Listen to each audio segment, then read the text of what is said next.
Alright, so now that we've figured out how to log our user in using both sessions and cookies, there's one more thing that we need to understand before we make our first website using a login system, our secret diary project, and that is how to store users' passwords securely.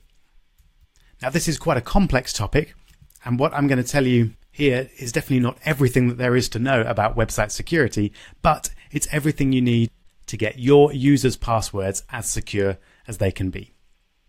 So let's first off see how we're doing things at the moment and realize why that's such a bad idea. So at the moment in our system, our password is just stored as plain text. So that's perfectly fine from a user's point of view. We can just log them in, test their password against the one that they've entered, and we'll get them in. But if someone gets access to our database, then obviously they can just access all of our user accounts. That's pretty bad, but it's even worse that most people use the same password for a number of different websites. So not only could they access your user's account on your website, but they might well be able to access their PayPal, their Twitter account, and many worse websites besides. So we need to encrypt the password in some way. But that encryption has to work in such a way that when the user enters their password, we can still test what they've entered against the encryption that we have stored. So there is a process designed specifically for this, and this is known as creating a hash for a particular string.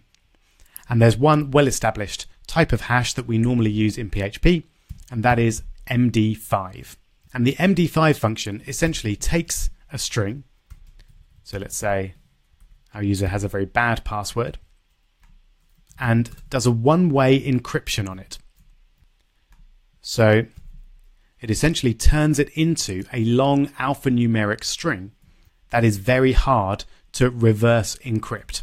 But given the initial string, it's the same output every time. So if we stored this in our database, then when the user tried to log in, we could MD5 it and then check that against our database, and we would then know that the user had the password correct. So this is known as one-way encryption because it's easy to go one way, and this result is unique for that word, but it's hard to go the other way.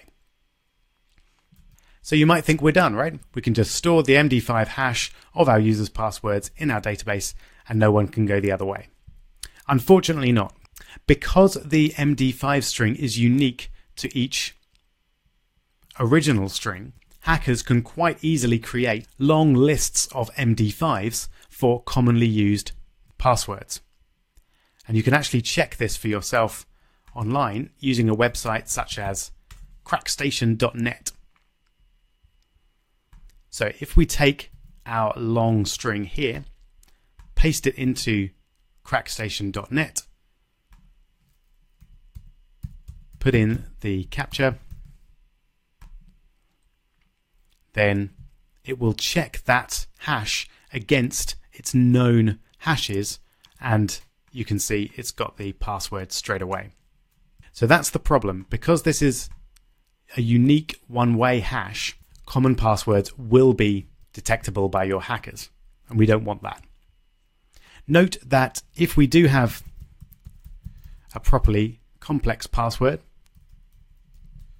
something like that, and I then save that and apply MD5 to that, then this will be secure. So anyone who has a good password in your database, will still be secured with this method because it won't be on a pre-created list. But that's not good enough for us. We want even the people who have weak passwords to be able to feel secure with our system. So how are we going to achieve that? Well, you could think of this as level 2 encryption. It's definitely better than not encrypting at all, but it's not the best we can do. So how might we get to level 3? Well, level 3 encryption adds something known as a salt. And that is essentially a long string of usually numbers and letters, but it could contain anything, which then we put in front of the password each time. And what we're effectively doing there is turning a weak password into a strong one. And then, if we see what the MD5 result of that is, and we attempt to crack that, it should fail. There we go. So this is pretty good and definitely better than level 2, but we're not quite there yet, because especially if you've got a large number of users, then it's possible for the hacker to get hold of that salt somehow and then work out the MD5s for that salt and commonly used passwords, and that would still enable them to decrypt the commonly used passwords. So what's our final top level 4 encryption? Well, what we do is we have a different salt for every item in the database. And that's actually quite easy to create. We can use something like the ID for that particular row. So let's imagine that we've got a row ID of 73. We can then MD5 the row ID and use that as a salt.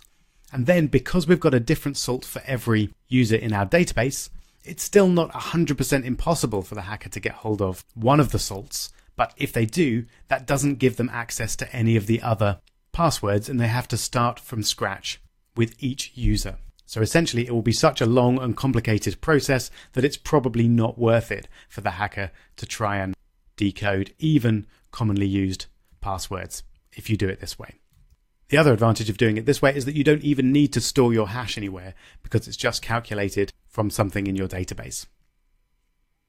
One extra point to bear in mind is that you should make sure that you use something absolutely static for your variable salt here, that is static per user. So don't use the user's email address, for example, because they might change their email address. And if they do, then your hashing system will break, or at least you'll have to update the password with the new hash with a new email address. So better to use something absolutely fixed, like the ID number. So there we go. This is our secure as we can possibly manage way of storing passwords. And we're now ready to build our complete login system for our secret diary website. We'll do that in the next video.